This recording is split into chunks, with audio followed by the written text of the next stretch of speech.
Good morning.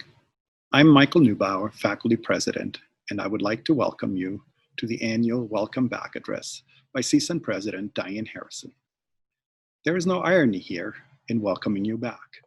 Of course, we, students, faculty, staff, and administrators, are not back on campus today, congregating in the gorgeous hall of the Soraya. Most of us have not set foot on campus since March, and it may well be a while before we're back in the physical space that defines the university in the most tangible manner. Nor will most students and faculty enjoy the classroom experience and participate in the community of scholars the way we did BC before Corona. Surely, however, the university is an idea and an ideal that will sustain us and will help us bring us back to the important work we do to help our students on their path to success. So I'm excited about the Welcome Back address by President Harrison, and I look forward to the academic year 2020-2021. I would like to introduce now the President of Associated Students, Rose Merida, who will introduce President Harrison. Hi, everyone. My name is Rose Merida. My gender pronouns are she, her, hers, and I'm honored to be the Associate Students President for the 2020 to 2021 academic year. I can't help but think how the month of August has always been an interesting month. There's so much change happening during the month of August. A transition into a new school year, a transition out of all the summer activities such as internships, and for me, August also serves as a month to remind myself the importance of having strength and resilience. Now, you may be wondering, why does August remind me of all these things? Well, in August 2012, my family and I had to accept the fact that my dad decided to leave, and I was at risk of becoming another statistic of a broken family with an immigrant mother working multiple jobs just to keep her children afloat. However, my family didn't become another statistic. We persevered by siguiendo nuestros sueños y teniendo fe, which translates to following our dreams and having faith, dreaming for a better future and having faith that we will overcome those difficult days. And we did. In speaking here now, I can share with you these circumstances allowed me to understand the values of strength and resilience. I hope that we will all draw from the values of strength and resilience as we move forward into this unprecedented year. I am glad to say that a lot has changed since 2012. I went from being a high school student that caused too many distractions in class and usually described as too outspoken or too aggressive, to being a student who just needed to find places to put my energy outside of class and hone my outspokenness into confidence and my aggressiveness into passion. Because I am confident and passionate in what we can accomplish, especially as matadors, when we focus on building on our strengths into positive action. Even though most of us did not predict a deadly pandemic 12 months ago, I will say that this change does not have to be a change that brings only a difficult year. How about we call it a different year? We all have different stories and experiences, but one thing we have together that will unify us is the faith we have in Cal State Northridge. Faith that this wave of uncertainty will pass, faith that we will all soon again return to in-person classes and campus activities, and ultimately, this will be a result of this different year. We all become stronger for ourselves, for our students, for our staff, and Northridge. Before I conclude my remarks, I would like to give a shout out. I'd like to give a few shout outs. First is the AS Vice President Dion Turner, who has helped associate students by staying hopeful and resilient, and I appreciate that. As well as appreciating Dr. William Watkins and Dr. Shelley Ruelas Bischoff, the two pillars of student affairs that continue to support in any way they can, even on their days off, so thank you. Most importantly, I want to give a shout out to all the students who are continuing or starting their journey here. I thank you for your confidence in me as your AS president, and I want you to know that you aren't alone. And as I conclude, I would like to leave you with these few thoughts. Today and tomorrow are still opportunities to be better versions of ourselves. And I encourage all of us to take advantage of this opportunity, especially as related to the important work of equity and diversity on our campus. Let us all work together to advance the cause of social justice. Let us all work together to combat not only the virus named COVID-19, but also the virus named oppression. And lastly, remember to hope, my fellow matadors. Hope is a four-lettered word described as a feeling of expectation and desire for a certain thing to happen. So that is what I choose to resonate with. A feeling of expectation for great things to happen. We will appreciate the moments of smelling the freshly cut grass next to the tallest building on campus, known as Sierra Tower. We will appreciate the moments of hearing the squirrels chitter near Arbor Grill, or that squeaky sound a whiteboard marker makes while we write in our classrooms.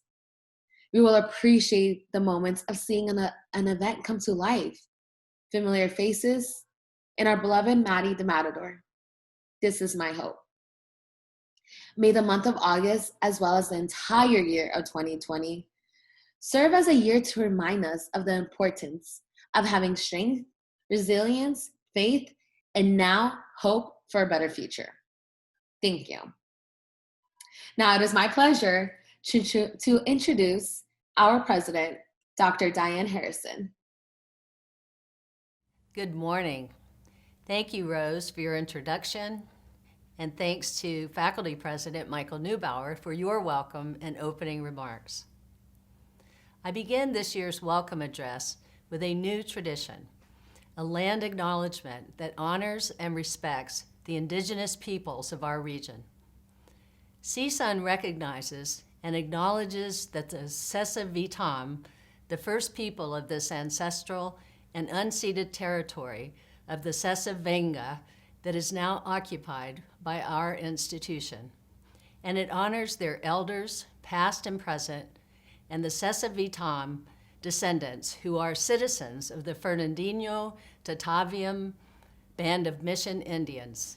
We recognize that the Sessa Vitam are still here, and we are committed to lifting up their stories, culture, and community. Welcome, and thank you for joining me in this virtual setting for this year's Welcome Back Address. I, like you, will miss the camaraderie of being together in person for this event and the annual reception, as well as the employee celebrations, campus picnics, other events, and simply working shoulder to shoulder to support our students and pursue the mission of California State University, Northridge. But we are together, and our work, whether performed in person or virtually, is transformative. And together, we will change lives for the better. In the midst of the weighty events of the last year, we lost several members of our community who served that mission well. Please take a moment of silence with me as their names are shared.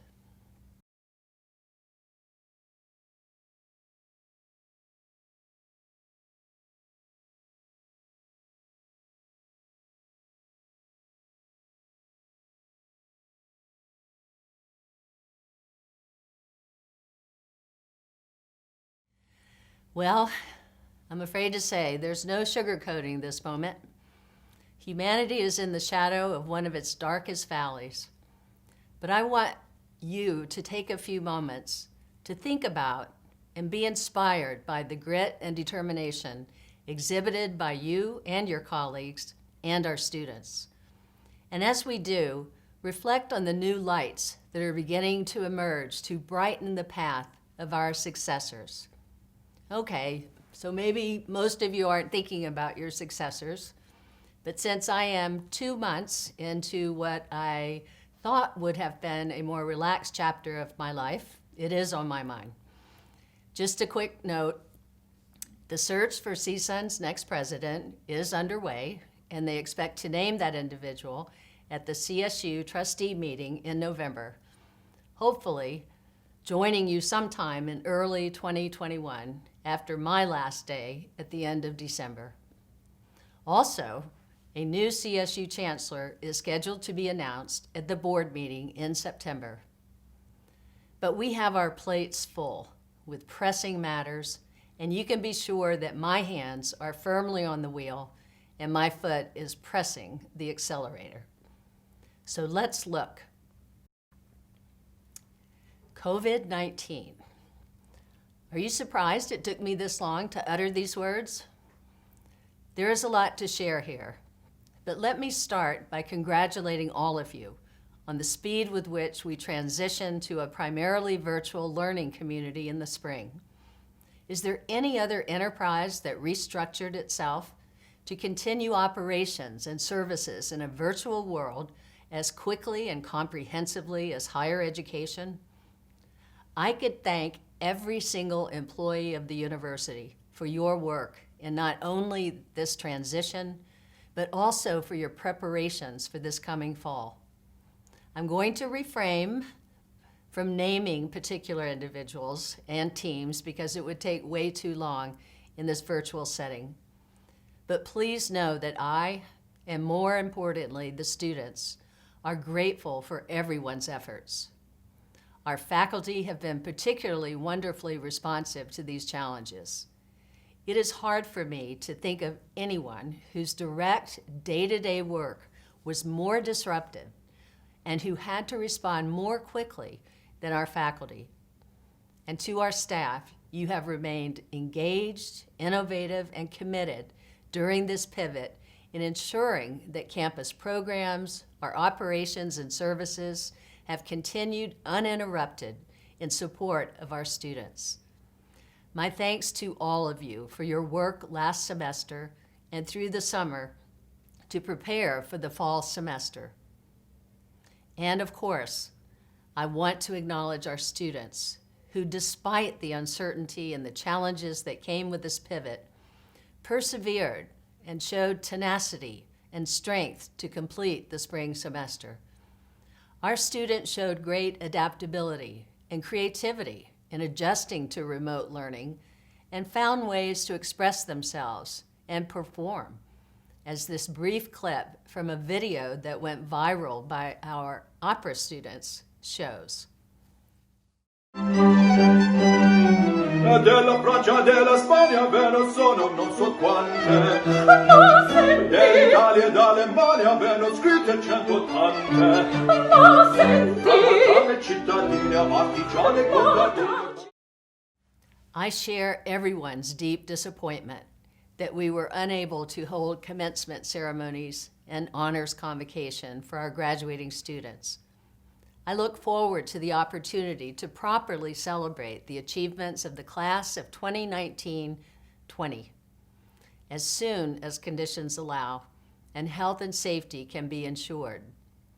Regrettably, at this moment, I am not optimistic about a December 2020 face-to-face commencement, but we will keep everyone apprised of plans and any new information about these plans as soon as they are available. As we head into the semester, there are a few important items regarding COVID-19 that I want to highlight. First, remember that our goal is to minimize on-campus and in-person activity every day. So we actually need to track the numbers and the locations of where people are on campus on any given day.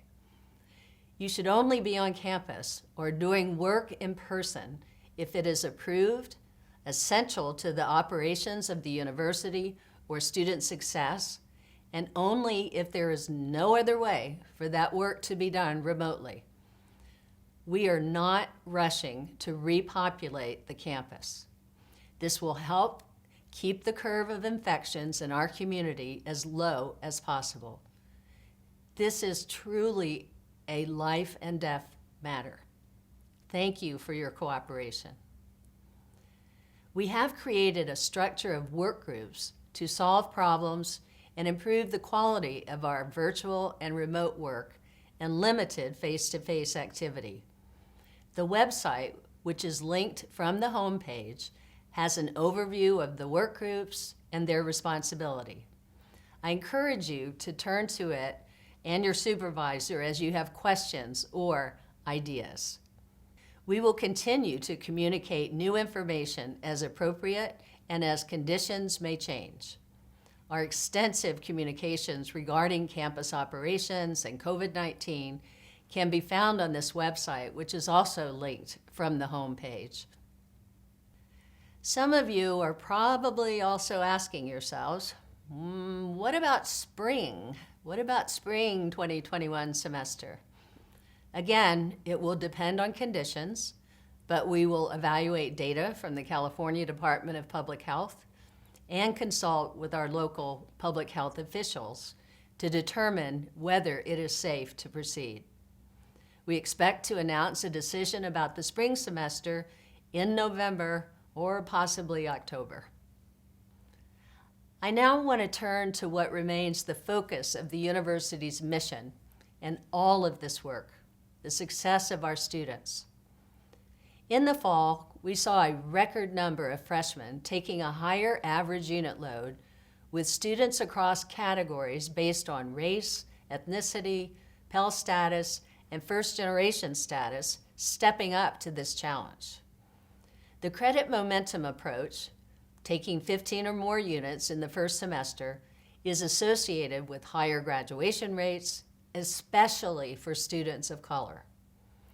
Our advisors are working very hard to offer holistic support for first-time freshmen who are ready to meet the Matador academic challenge. It is our responsibility to promote self-efficacy and empower students with the information that could positively impact their CSUN trajectory for years to come.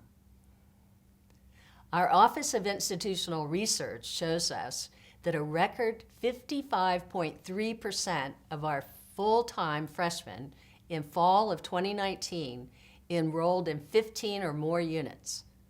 This translates to an additional 919 freshmen enrolling in 15 or more units in fall 2019. This was true across all demographic groups, by race, Pell status, and first-generation status.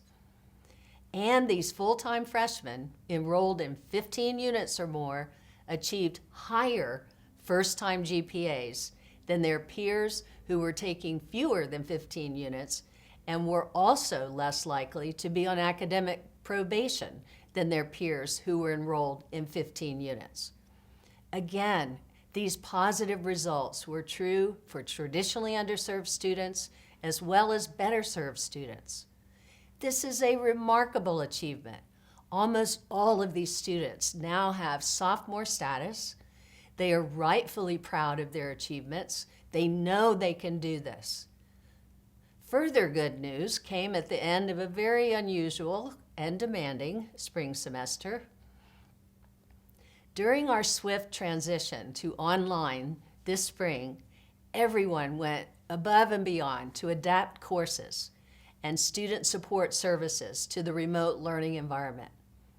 Our unwavering commitment to student success led to an overall decrease in DFU rates compared to last spring across every one of our colleges.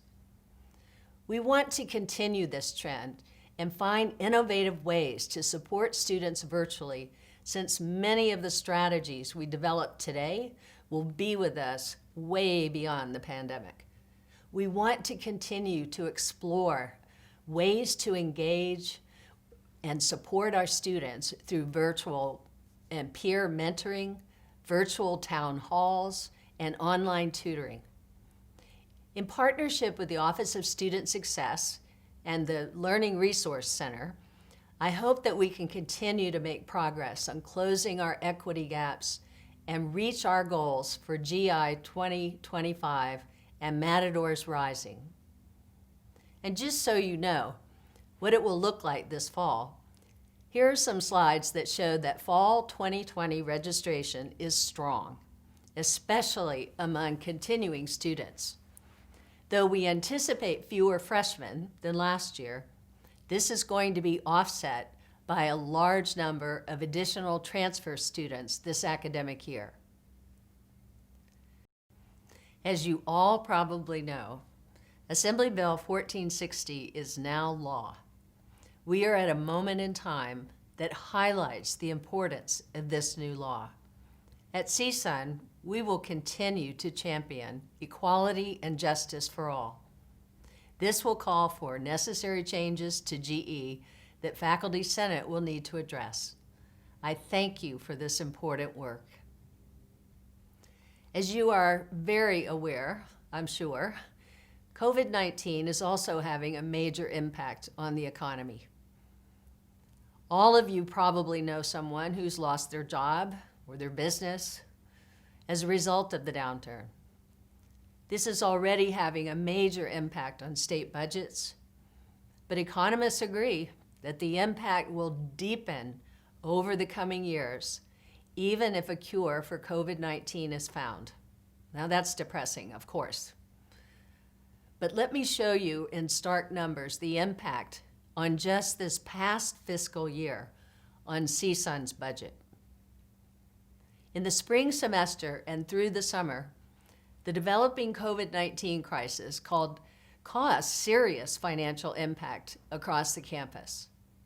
The impacts on student housing, food service, and meal plan operations, and parking program, which are separate from the campus operating budget and fully supported by user revenues, these were particularly severe.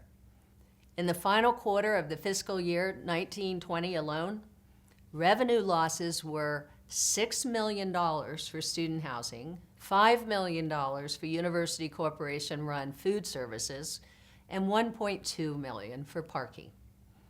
With the campus operating in a primarily virtual mode for fall 2020, these areas will see substantially larger impacts in 2021. In addition to relying heavily on program reserve funds, these auxiliaries and enterprises are already implementing significant operating expense reductions. The campus general operating budget also has seen significant additional expenses as a result of the pandemic and the shift to primarily virtual operations. To date, we have incurred nearly $2 million in expenses for technology, implementation of safety and social distancing measures in campus buildings, personal protective equipment, sanitation supplies and equipment, and various other measures. As we enter the 2021 budget year, these continuing COVID-19 challenges will be exacerbated by the related financial impacts to the state and CSU budget. CSU's $299 million ongoing budget reduction is $16 million. That's our share. CSUN's share is $16 million. Although resident student enrollment figures appear to be strong, we also anticipate a significant reduction in non-resident enrollment, particularly among international students, which could result in up to $10 million of lost revenue in non-resident fees. As shown on this slide, all told, we could see a negative impact as much as $36 million to our operating budget. When the COVID crisis began in March, we immediately implemented a number of measures to respond to financial challenges which will clearly extend well beyond 2021. The campus delayed major infrastructure and deferred maintenance, construction projects, reduced spending on supplies and equipment, suspended non-mandatory travel, and implemented a hiring chill to save on labor costs for open positions. For the fiscal year 2021, we will continue these measures and implement additional actions to reduce costs. This will include the use of campus operating reserves in order to mitigate impacts to instruction and student services during this time of unprecedented strain on our students. On a positive note, CSUN will receive approximately $48 million in CARES Act funding. The majority of this funding, approximately $25 million, will go to directly support our students in the form of grant aid. Most of this funding has already been distributed. The balance will be put to work to help offset most of our unplanned COVID costs or for additional funding for students.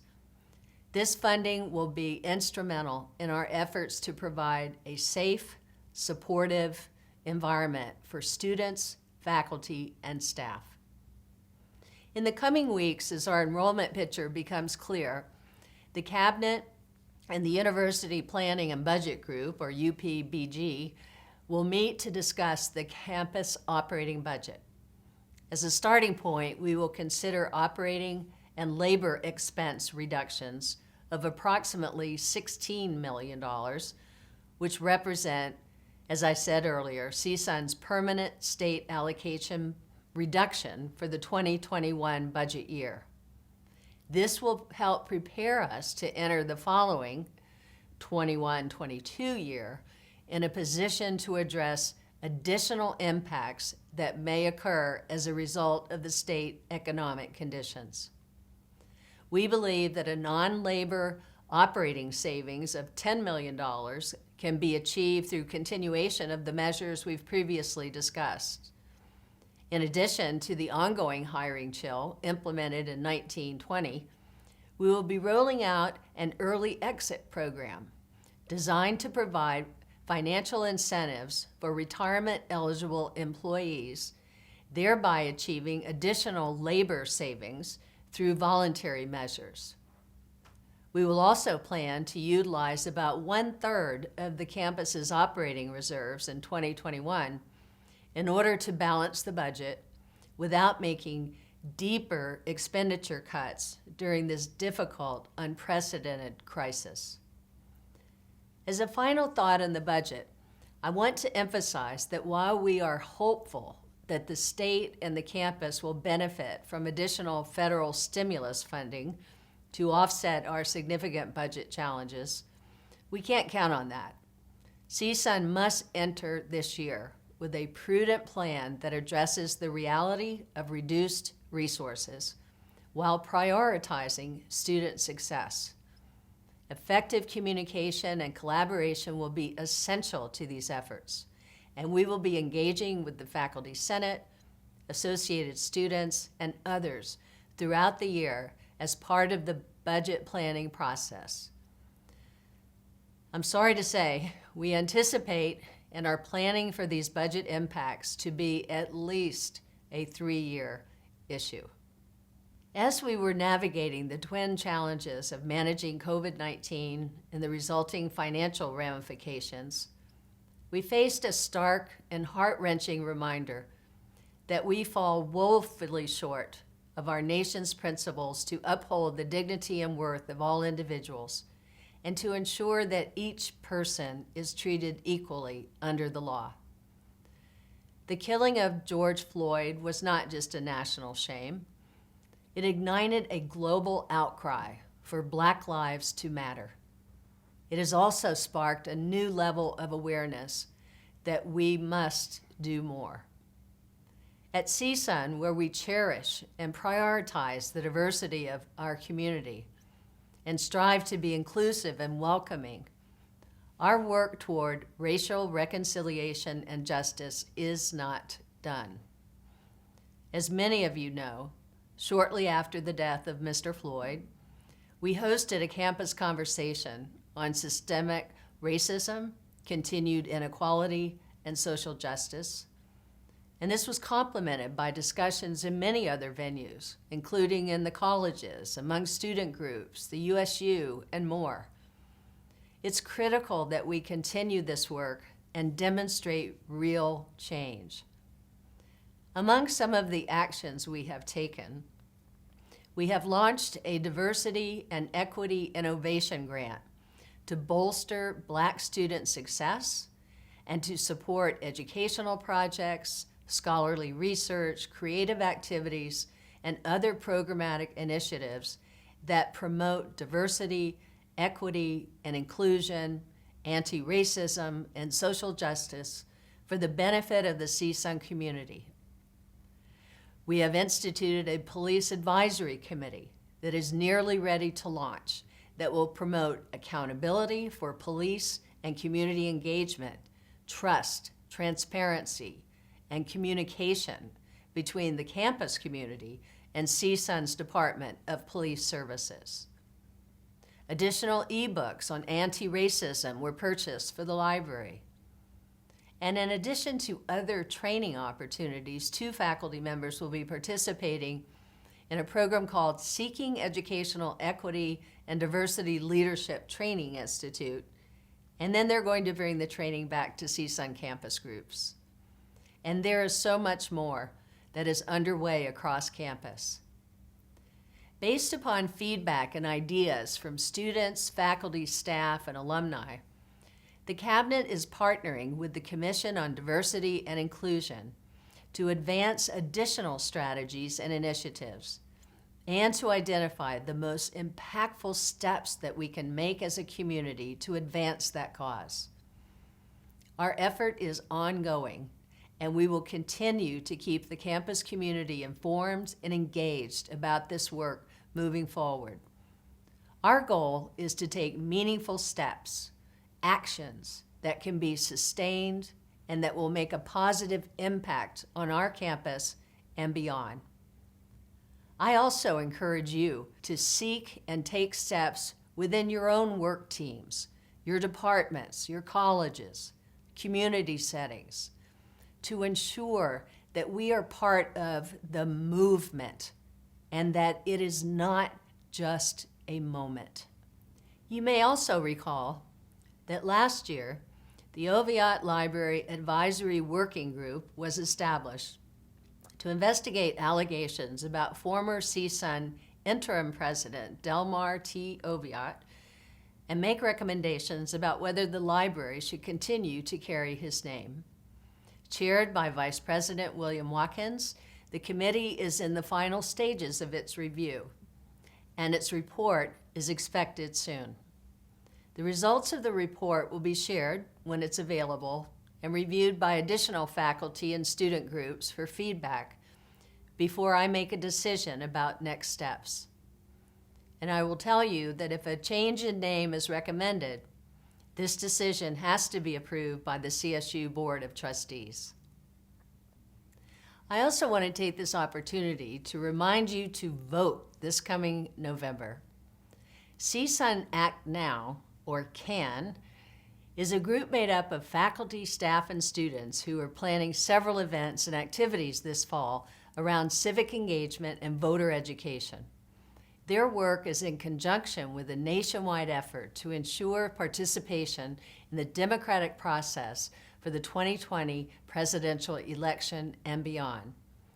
The campus community will receive emails about the work of CAN soon, and I encourage faculty and staff to participate and encourage among your students civic engagement in your fall classes.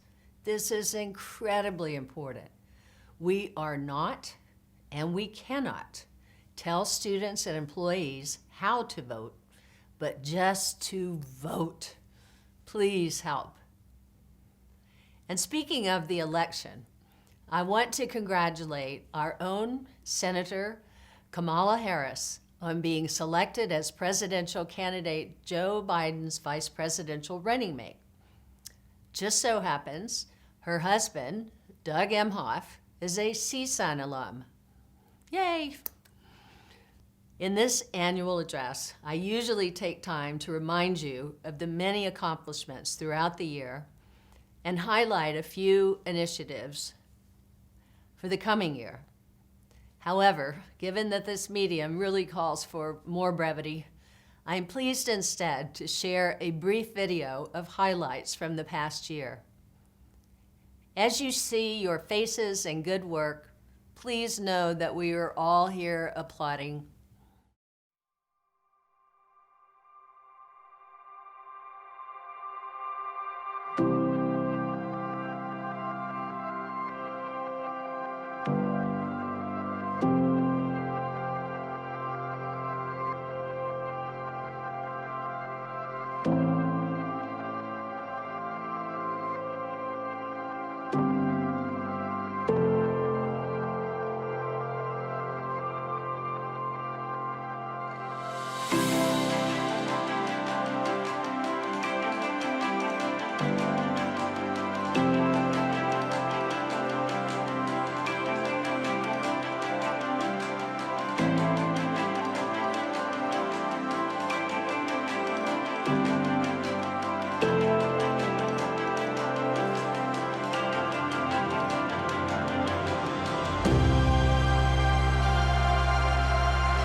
Organization has now confirmed what many epidemiologists have been saying for weeks. The coronavirus is a pandemic. A global pandemic with more than 118,000 The death cases. toll rising here in the U.S. to at least 36, more than 1,200 cases now reported in 42 states.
I hope you liked that. Wasn't it great?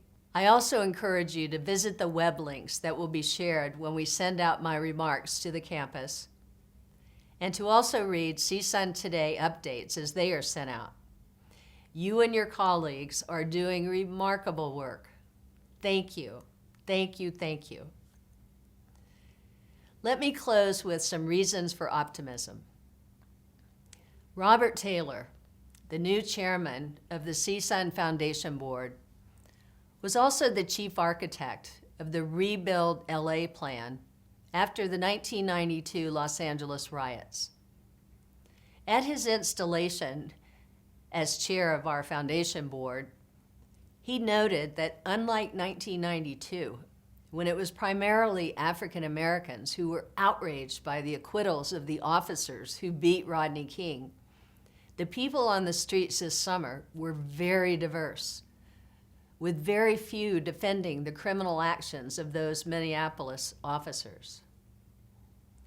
I would add to his remarks that this particular moment of awakening, or reawakening, to the reality of racism and discrimination will also yield progress toward a more just and kind world. But we must work for it, and we have to be vigilant over time.